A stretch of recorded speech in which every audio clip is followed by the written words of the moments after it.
এখন স্টার্ট করতে পারবো? স্যার পারবেন। বিসমিল্লাহির রহমানির রহিম। প্রিয় ছাত্রছাত্রীরা, করোনাকালীন এই দুর্যোগের সময়ে গণপ্রজাতন্ত্রী বাংলাদেশ সরকারের মাননীয় প্রধানমন্ত্রীর একটি ডিজিটাল বাংলাদেশের একটি প্রজেক্ট A2A প্রজেক্ট, তার মাধ্যমে এবং চট্টগ্রাম অনলাইন ক্লাস গ্রুপের মাধ্যমে আমরা ছাত্রছাত্রীদেরকে ঘরে বসে পড়ালেখার একটা সুযোগ তৈরি হয়েছে। এই সুযোগের অংশীদার হতে পেরে আমি বিশেষভাবে কৃতজ্ঞতা প্রকাশ করছি A2I প্রজেক্ট এবং চট্টগ্রাম অনলাইন স্কুল কর্তৃপক্ষকে। তো ছাত্রছাত্রীরা, প্রথমে আমার পরিচয় দিচ্ছি। আমি বাংলায় লিখলাম মোহাম্মদ তাওয়ারিক আলম, আমি সহযোগী অধ্যাপক, ইংরেজি বিভাগ। আমি দীর্ঘদিন চট্টগ্রাম শহরের বিভিন্ন কলেজে কাজ করেছি। আমি বর্তমানে চট্টগ্রাম শিক্ষা বোর্ডে কাজ করছি। তারপরেও একজন প্রকৃত শিক্ষক হিসেবে এই সুযোগ পেয়ে আমি এটা লুফে নিলাম। আবার আমি আমার ছাত্রছাত্রীদের কাছে ফিরে আসতে পারলাম, এজন্য আমি really thankful to the Almighty. যাই হোক, কথা বাড়াবো না, সময় খুবই সংক্ষিপ্ত।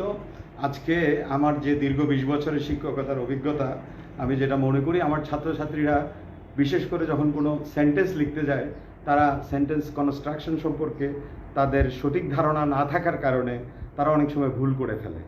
আমরা যদি একটা সেন্টেন্স সঠিকভাবে লিখতে না পারি, তাহলে মনে প্রকাশ পায় না। যেমন আমি যদি বলি আমি ভাত খাই, ইংরেজিতে যদি লিখি আই রাইস ইট, এটা কিন্তু সঠিক হবে না। তার মানে এটাকে কনস্ট্রাকশন ঠিক হতে হবে, অর্থাৎ আই ইট রাইস বললেই তবে সেটা অর্থবোধক হবে। ইট মিনস সেন্টেন্সের একটা ফ্যাব্রিক আছে। এই ফ্যাব্রিকটা যদি আমরা না জানি, তাহলে আমরা সমস্যায় পড়ি। যে সমস্যাটা আমি দীর্ঘদিন আমার শিক্ষকতার অভিজ্ঞতায় দেখেছি, আমার ছাত্রছাত্রীরা এই সমস্যাটায় পড়ে থাকে।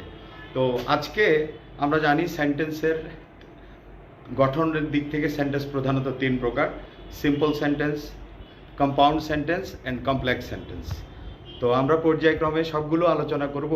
তো প্রথমে আমি আজকে একটু সিম্পল সেন্টেন্স সম্পর্কে ধারণা দেই, তারপরে কম্পাউন্ড সম্পর্কে, তারপরে কমপ্লেক্স সম্পর্কে একটা সারফেস ধারণা দেই, তারপরে পরবর্তী ক্লাসে আমরা ইন ডিটেল যাব। তো আমরা প্রথমে আসি সিম্পল সেন্টেন্স। আমরা ছাত্রছাত্রী, তোমরা জানো সিম্পল সেন্টেন্স কাকে বলে? যেই সেন্টেন্সে একটি মাত্র সাবজেক্ট এবং একটি মাত্র ফাইনাইট ভার্ব থাকে, তাকে আমরা সিম্পল সেন্টেন্স বলি। যেমন আমি যদি একটা সেন্টেন্স লিখি,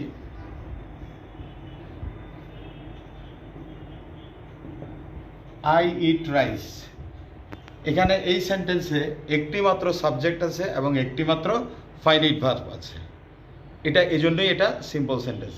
আবার যদি এরকম একটা লিখি, I like to watch cricket,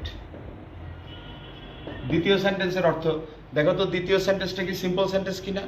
এখানে প্রথম সেন্টেন্সে ভার্ব একটা আছে, আমরা দেখতে পাচ্ছি ইট, কিন্তু দ্বিতীয় সেন্টেন্সে ভার্ব কয়টা আছে?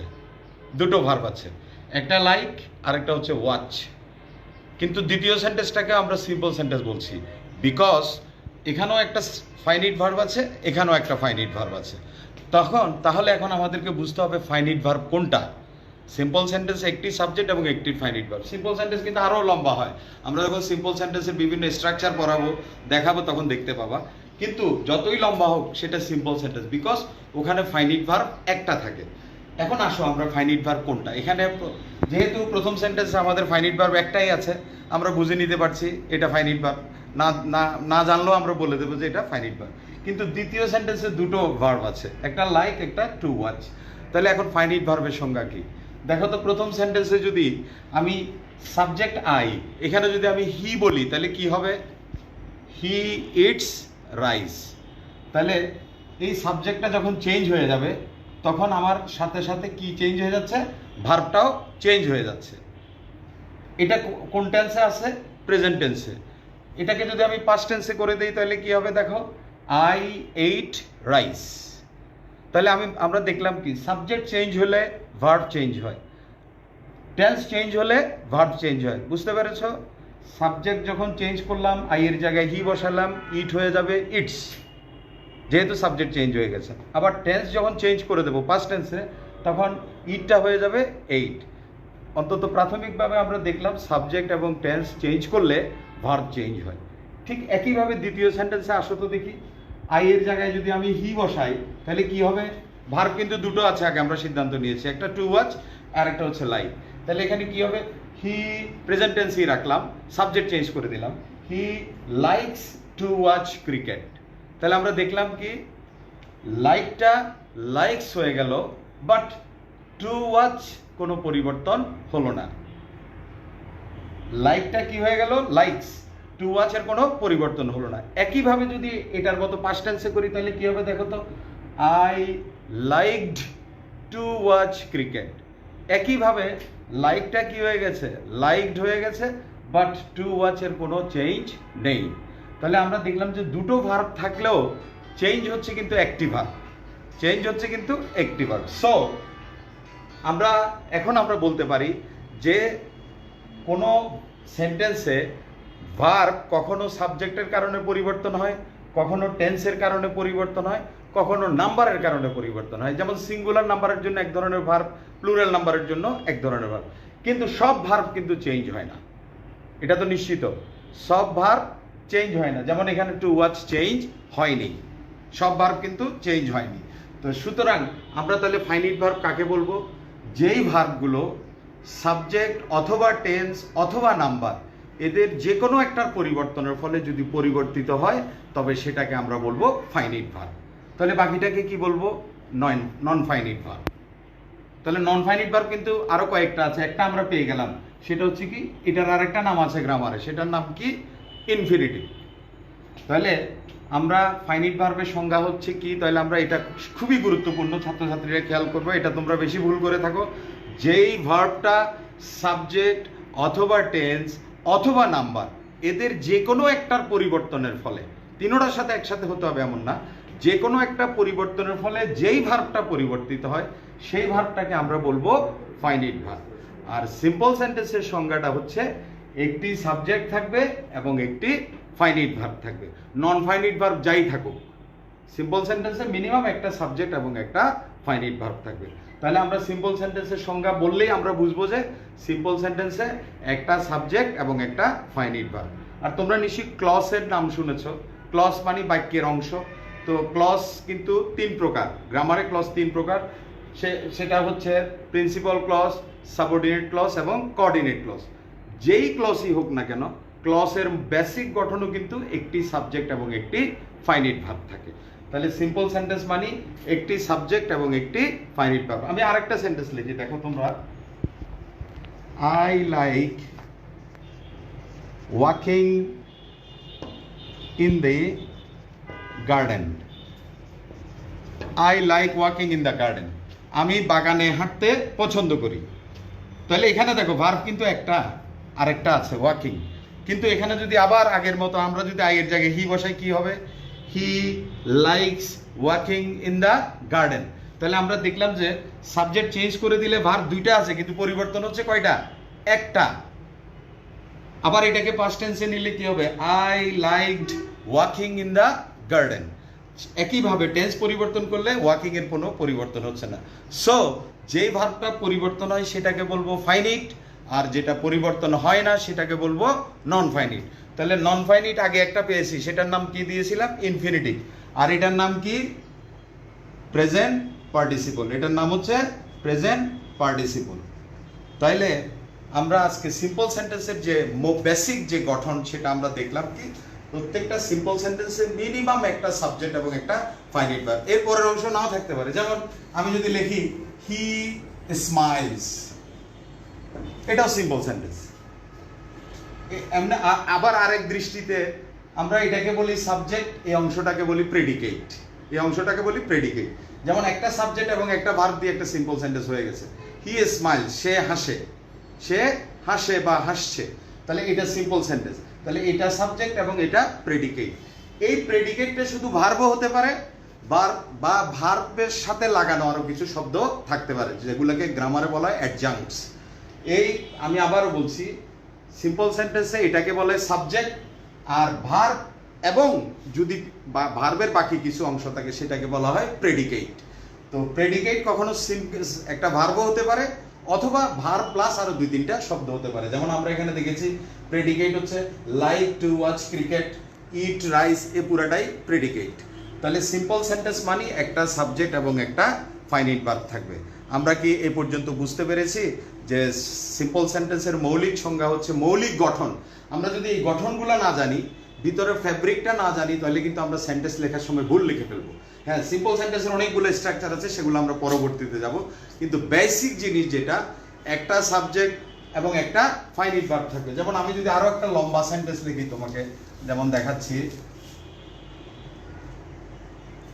যেমন আমি একটা সেন্টেন্স লিখলাম, going to market I bought a pen made in Japan. দেখো কত বড় sentence, going to market I bought a pen made in Japan. বাজারে গিয়ে আমি জাপানের তৈরি একটি কলম কিনেছিলাম। এখন বলো এটা সিম্পল সেন্টেন্স কিনা, আমরা এখন প্রমাণ করে দেবো এটা সিম্পল সেন্টেন্স। আমরা আগে কি বলেছি, সেন্টেন্সটা কিন্তু অনেক লম্বা। সিম্পল সেন্টেন্স কিন্তু এমনি নামে সিম্পল, এটা কিন্তু সবচেয়ে কঠিন সেন্টেন্স, কারণ অনেক তথ্য একসাথে কম্প্যাক্ট করে একটা সেন্টেন্সের লেখা, এটা কিন্তু খুবই টাফ। তো যাই হোক, আমরা এত বড় একটা সেন্টেন্স, আমরা এটাকে বলছি সিম্পল সেন্টেন্স। তাহলে আমরা আগে সিম্পল সেন্টেন্সের যে গঠনটা বলেছিলাম, যে সেখানে থাকবে কি, মিনিমাম একটা সাবজেক্ট, একটা ফাইনাইট ভার্ব। সাবজেক্ট দুটোও হতে পারবে না, ফাইনাইট ভার্বও দুটো হতে পারবে না, একটা সাবজেক্ট এবং একটা ফাইনাইট ভার্ব। এখন এখানে দেখো, going to market I bought a pen made in Japan. এখন দেখো এই পুরো সেন্টেন্সটা, মার্কেটে গেছিল কে, আমি। সাবজেক্ট পেয়েছিলাম, সাবজেক্ট একটা পেয়েছি, ঠিক আছে। দেখো মার্কেটে কে গেছে, আমি গেছি, তাহলে সাবজেক্ট এই গোয়িং টু মার্কেটের কাজটা কে করেছে, আমি করেছি। তারপরে দ্বিতীয় কাজ দেখো, ভার্ব, বট এ পেন, একটা কলম কিনেছিল, সে কাজটা কে করেছিল, আমি করেছিলাম। কলমটার ব্যাপারে একটু তথ্য দেওয়া আছে, কলমটা কোথাকার তৈরি, জাপানের তৈরি, সেটা অতিরিক্ত তথ্য কলমের ব্যাপারে দেওয়া আছে। এখন দেখো এখানে কিন্তু ভার্ব দুইটা, আবার তুমি যদি এটাও কিন্তু ভার্বের একটা ফর্ম, পাস্ট পার্টিসিপল ফর্ম, মেইডটা ভার্বের পাস্ট পার্টিসিপল ফর্ম। যাই হোক, এখন দেখো আমাদের যে সূত্র বলেছি আমরা সিম্পল সেন্টেন্সের, যে সাবজেক্ট থাকবে একটা, ফাইনাইট ভার্ব থাকবে একটা। তো এখন টেস্ট করব কিভাবে, আমরা যেমন কেমিস্ট্রিতে সল টেস্ট করি, তো এখন এটা ডাইরেক্ট টেস্ট করব কিভাবে, যে ফাইনাইট ভার্ব একটা কিনা প্রমাণ। এখানে তো যেহেতু ভার্ব তিনটা দেখতেছি, তাহলে একটা কিনা প্রমাণ করব কিভাবে, আগে দেখি আমি এই প্রেজেন্ট টেন্সে নিয়ে আসি, তো দেখি কি হয়। তাহলে প্রেজেন্ট টেন্সে নিয়ে আসলে কি হবে, সেন্টেন্সটা দেখো, going to market I buy, going to মার্কেটের কিন্তু কোনো পরিবর্তন হচ্ছে না, I buy a pen made in Japan, I buy a pen made in Japan. আবার আমি যদি বলি, এটাকে যদি তোমার সাবজেক্ট চেঞ্জ করে দিই, going to market he bought a pen made in Japan, আবার প্রেজেন্ট টেন্সে নিয়ে আসলে কি হবে, going to market he buys, আইটাকে যদি আমি হি নিয়ে আসি আর এটাকে যদি প্রেজেন্ট টেন্সে নিয়ে আসি, তখন বটটা কি হয়ে যাবে, buys. Going to market he buys a pen, বাজারে গিয়ে সে একটি কলম কেনে, কোন কলম, জাপানের তৈরি। তাহলে বটটা কি হয়ে গেছে, বাইস। তাহলে ভার্ব আছে একটা, দুইটা, তিনটা, কিন্তু পরিবর্তন হইল কে, বট। তাহলে একটা ভার্ব পরিবর্তন হয়েছে। সুতরাং আমরা টেস্টে ক্লিয়ার যে আমার এখানে ফাইনাইট ভার্ব কয়টা আছে, একটা। আবার আরেকটা সিম্পল সেন্টেন্সের সঙ্গে হচ্ছে সাবজেক্ট কয়টা থাকতে হবে, একটা। তাহলে আমার সাবজেক্টও পেলাম একটা, তাহলে একটা সাবজেক্ট এবং একটা ফাইনাইট ভার্ব। কারণ এখানে তিনটা ভার্ব থাকার পরেও আমার টেস্টে দেখা গেছে যে কোনো কারণে সাবজেক্ট ভার্ব সাবজেক্ট টেন্স অথবা নাম্বার যে কোনো একটার পরিবর্তনে যেটা পরিবর্তিত হয়, সাবজেক্ট টেন্স এবং নাম্বার যে কোনো একটার পরিবর্তনে যেটা পরিবর্তিত হয়। তাহলে আমি যখন সাবজেক্ট চেঞ্জ করে দিলাম এবং টেন্স চেঞ্জ করে দিলাম, তখন দেখলাম যে হি তো টেন্স চেঞ্জ করছি, বট আছে, কিন্তু যখন প্রেজেন্ট টেন্সে নিয়ে আসবো, বটটা কি হয়ে গেছে, বাইস হয়ে গেছে। তাহলে গোয়িং এরও কোনো পরিবর্তন নাই, মেইডেরও কোনো পরিবর্তন নেই। এই মেইডটাকে গ্রামারে কি বলা হয়, এটা কি তোমাদের জানা আছে, মেক, মেইড, মেইড, এটা হলো পাস্ট পার্টিসিপল। তাহলে আগে আমরা একটা পেয়েছিলাম সেন্টেন্সে, I like walking in the garden, ওয়াকিংটা হচ্ছে প্রেজেন্ট পার্টিসিপল, তাহলে এখানে মেইডটা হচ্ছে পাস্ট পার্টিসিপল। তাহলে আর to watch, I like to watch cricket, to ওয়াচটা তো ইনফিনিটিভ। তাহলে এই তিনটা জিনিস কিন্তু নন ফাইনাইট ভার্ব। দেখো এই তিনটা জিনিসের কোনো পরিবর্তন হয় নাই, টু ওয়াচের কোনো পরিবর্তন হয় নাই, তারপরে তোমার এখানে ওয়াকিং এর কোনো পরিবর্তন হয় নাই, এখানে মেইডেরও পরিবর্তন হয়নি, গোয়িং এরও পরিবর্তন হয়নি। Going to market I bought a pen made in Japan, কত বড় সেন্টেন্স দেখো, going to market I bought a pen made in Japan, but it is a simple sentence. কারণ আমরা টেস্ট করে দেখালাম এখানে আমাদের লম্বা সেন্টেন্স হলো, আমাদের সাবজেক্ট আছে একটা, ফাইনাইট ভার্ব আছে একটা। তো সুতরাং তোমরা বুঝতেই পেরেছো, সাবজেক্ট এবং ফাইনাইট ভার্ব যদি একটা থাকে তখন সেটাকে আমরা বলি সিম্পল সেন্টেন্স। এবং ফাইনাইট ভার্ব কাকে বলে? যেই ভার্বটা পরিবর্তন হয়, তিনোটার সাথে পরিবর্তন, যে কোনো একটা, হয় সাবজেক্ট চেঞ্জ করলে পরিবর্তন হবে, অথবা নাম্বার, অথবা টেন্স। তুমি ভাবো না যে তিনোটা দিয়ে পরিবর্তন করতে হবে, নো, যে কোনো একটা দিয়ে যদি ভার্বটা পরিবর্তন করা যায়, যেই ভার্বটা পরিবর্তন হয় সেটাকে বলবো আমরা ফাইনাইট ভার্ব। তো সুতরাং আমরা সিম্পল সেন্টেন্সের মোটামুটি একটা সারফেস ধারণা পেলাম যে বেসিক গঠন, এরপরে স্ট্রাকচার, যেমন এটা একটা সিম্পল সেন্টেন্সের স্ট্রাকচার, এরকম সিম্পল সেন্টেন্সের প্রায় 9টা স্ট্রাকচার আছে, আমরা সেগুলো পরবর্তীতে দেখব। কিন্তু প্রাথমিকভাবে আমরা যেটা দেখলাম, সিম্পল সেন্টেন্সে একটা সাবজেক্ট থাকবে এবং একটা ফাইনাইট ভার্ব থাকবে, এবং আমরা সাবজেক্ট চেঞ্জ করে দেখলাম, ফাইনাইট ভার্বও চেঞ্জ করে দেখালাম কিভাবে ফাইনাইট ভার্ব আমাদেরকে চিনতে হবে। কারণ সাবজেক্ট অথবা টেন্স চেঞ্জ করে আমরা যদি দেখি যে ভার্বটা চেঞ্জ হবে সেটাকে আমরা বলবো ফাইনাইট ভার্ব। তো আমি আশা করি কিছুটা তোমরা বুঝতে পেরেছো। বিশেষ করে ফাইনাইট ভার্ব, এটার সংজ্ঞা তোমরা কোনো গ্রামার বইতে স্পষ্টভাবে পাবা না, এই জিনিসটা তোমরা মাথায় রাখবা। ফাইনাইট ভার্ব মানে যেই ভার্বটা পরিবর্তন হয়, তিনটার যে কোনো একটা কারণ, সাবজেক্ট, টেন্স অথবা নাম্বার, তিনটার যে কোনো একটা পরিবর্তন হইলে সেটা, হি ইজ মাই ফ্রেন্ড, সে আমার বন্ধু, কিন্তু হি এর জায়গায় যদি বসাই দে, তখন কি হয়ে যাবে? দে আর মাই ফ্রেন্ডস, তাহলে ইজটা কি হয়ে যাবে? আর হয়ে যাবে। তাহলে ফাইনাইট ভার্ব কোনটা? ওই ইজ, ফাইনাইট ভার্ব হচ্ছে ইজ। তাহলে সুতরাং যেই ভার্বটা সাবজেক্ট অথবা টেন্স অথবা নাম্বারের কারণে পরিবর্তন হয়, সেই ভার্বটাকে আমরা বলবো ফাইনাইট ভার্ব। এবং সিম্পল সেন্টেন্সের বেসিক কনস্ট্রাকশন হচ্ছে, একটি সেন্টেন্স যত লম্বাই হোক, একটি সেন্টেন্স, একটি সাবজেক্ট থাকবে এবং একটি ফাইনাইট ভার্ব থাকবে। আর আমরা প্রেডিকেট, যেটা তোমাদেরকে একটুখানি করে বললাম, তোমরা এটাও একটু জেনে রাখো। সাবজেক্ট তো বুঝো, যেমন আই ইট রাইস, আই হচ্ছে সাবজেক্ট, ইট রাইসটা হচ্ছে প্রেডিকেট। তাইলে সাবজেক্টের ব্যাপারে যা বলা হয় তাই হচ্ছে প্রেডিকেট। তাহলে প্রেডিকেটে মিনিমাম একটা ভার্ব থাকে, একটা সাবজেক্ট এবং একটা ভার্ব দিয়ে কিন্তু প্রেডিকেট হয়ে যায়। যেমন আমি যদি বলি হি ক্রাইস, সে কাঁদছে, হি ক্রাইস, তাহলে সেন্টেন্স হয়ে গেছে। তাহলে এখানে সাবজেক্ট হচ্ছে হি, ক্রাইস হচ্ছে প্রেডিকেট। তাহলে আমরা সাবজেক্ট প্রেডিকেট বুঝলাম, আমরা সিম্পল সেন্টেন্সে বুঝলাম, আমরা ফাইনাইট ভার্ব কাকে বলে, বিশেষ করে যেটা গুরুত্বপূর্ণ, ফাইনাইট ভার্ব শিখলাম, যেটা পরিবর্তন হয় সেটা ফাইনাইট, আর যেটা পরিবর্তন হয় না সেটাকে বলা হয় নন ফাইনাইট। এবং নন ফাইনাইট আমাদের কাছে 3 রকমের নন ফাইনাইট আমি আজকে দেখিয়েছি। একটা হচ্ছে টু যোগ ভার্ব, সেটাকে আরেকটা নাম হচ্ছে ইনফিনিটিভ। যেমন I like to watch cricket, আমি ক্রিকেট দেখতে পছন্দ করি, এই টু ওয়াচটা কোনো পরিবর্তন হবে না, আই এর জায়গায় হি বসাইলে কি হবে? He likes to watch cricket. সুতরাং টু ওয়াচের কোনো পরিবর্তন হবে না, লাইকটা লাইকস হয়ে যাবে। সো এটা ফাইনাইট, যেহেতু পরিবর্তন হবে, আর যেটা পরিবর্তন হবে না সেটা নন ফাইনাইট। একইভাবে I like walking in the garden, এখানে আই এর জায়গায় হি বসাইলে কি হবে? He likes walking in the garden. তাহলে কি হলো?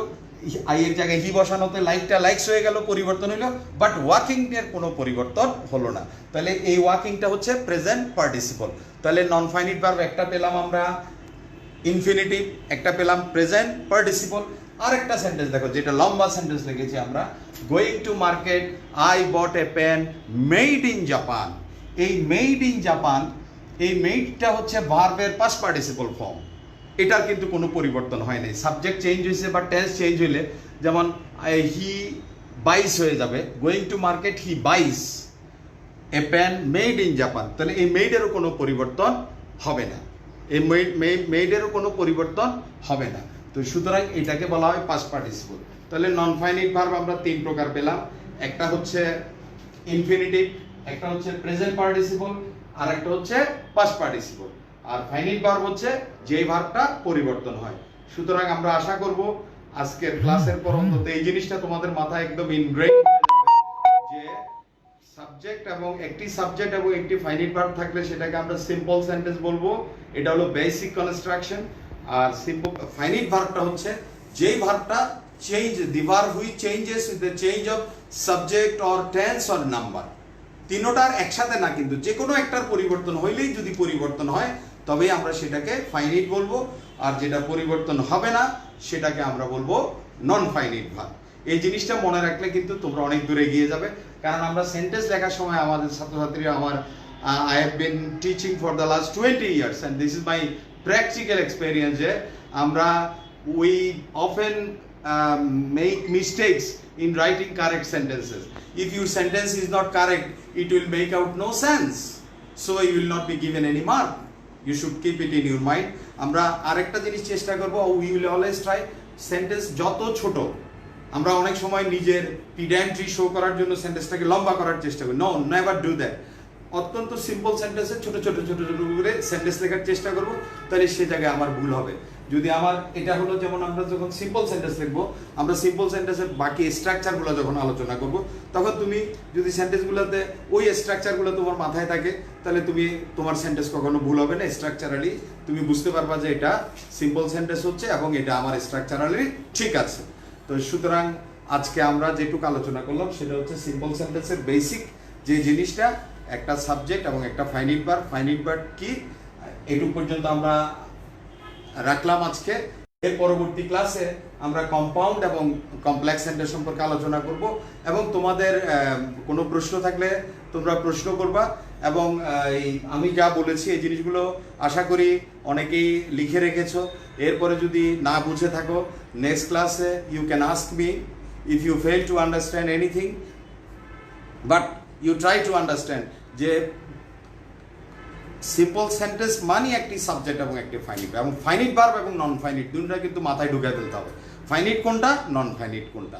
এবং আবার কম্পাউন্ড যদি যাও তুমি, যেমন আমরা বলি কম্পাউন্ড সেন্টেন্স মানে যেই সেন্টেন্সগুলো কোঅর্ডিনেট কনজাংশন দ্বারা যুক্ত থাকে, সেখানে ক্লসের আলোচনা করতে হবে। পরের দুটো আলোচনা করার আগে আমি তোমাদের সাথে ক্লস আলোচনা করবো, নাহলে কম্পাউন্ড এবং কমপ্লেক্স তোমরা বুঝবা না। তো সুতরাং সেখানেও তোমার ফাইনাইট ভার্ব থাকবে, কারণ তোমাদেরকে শুরুতে আমি বলেছিলাম সিম্পল সেন্টেন্সের গঠন মানে একটি সাবজেক্ট এবং একটি finite verb. At the same time একটি ক্লস, সেটা যেই ক্লস হোক, সেই ক্লসের মিনিমাম যে রিকোয়ারমেন্ট সেটা হচ্ছে একটি সাবজেক্ট এবং একটি ফাইনাইট ভার্ব। সুতরাং পরেরগুলো বুঝার জন্য কিন্তু তোমার এই সাবজেক্ট এবং ফাইনাইট ভার্ব বুঝতে হবে। তো আই হোপ তোমরা কিছুটা হলে ধারণা করতে পেরেছো এবং I will try to make it clear to all of you. If you fail to understand anything, you can ask me, you can send me text. If you fail to understand, I will try to make everything clear to you. So wish you all the best.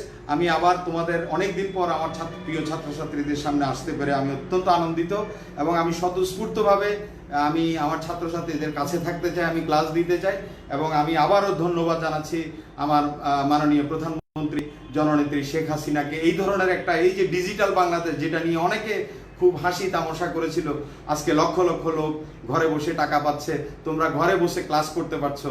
তো সুতরাং এই যে digital Bangladesh, এটার সুবাদে আজকে আমি তোমাদের কাছাকাছি আসতে পেরেছি। যদিও করোনাকালীন সময়ে আমরা মিনিমাম দূরত্ব মেনটেন করতে হচ্ছে অথবা কারোর সাথে কারো দেখা হচ্ছে না, কিন্তু আমরা তো learning, it is A continuous process. এটা যদি তোমার থেমে যায় কিন্তু তুমি কিন্তু ডিরেইলড হয়ে যাবে, অর্থাৎ তুমি পথচ্যুত হয়ে যাবা, যেটা তোমার পরবর্তী জীবনে এফেক্ট করবে। সুতরাং এই যে জিনিসটা আমরা কন্টিনিউ করতে পারছি, it is also blessing of digital Bangladesh. So সবাই ভালো থাকো, সবাইকে ধন্যবাদ। আবারও A2I এবং অনলাইন ক্লাস কর্তৃপক্ষকে ধন্যবাদ জানাচ্ছি আমাকে ক্লাসে। ধন্যবাদ সকল ছাত্রছাত্রী, ধন্যবাদ সবাই।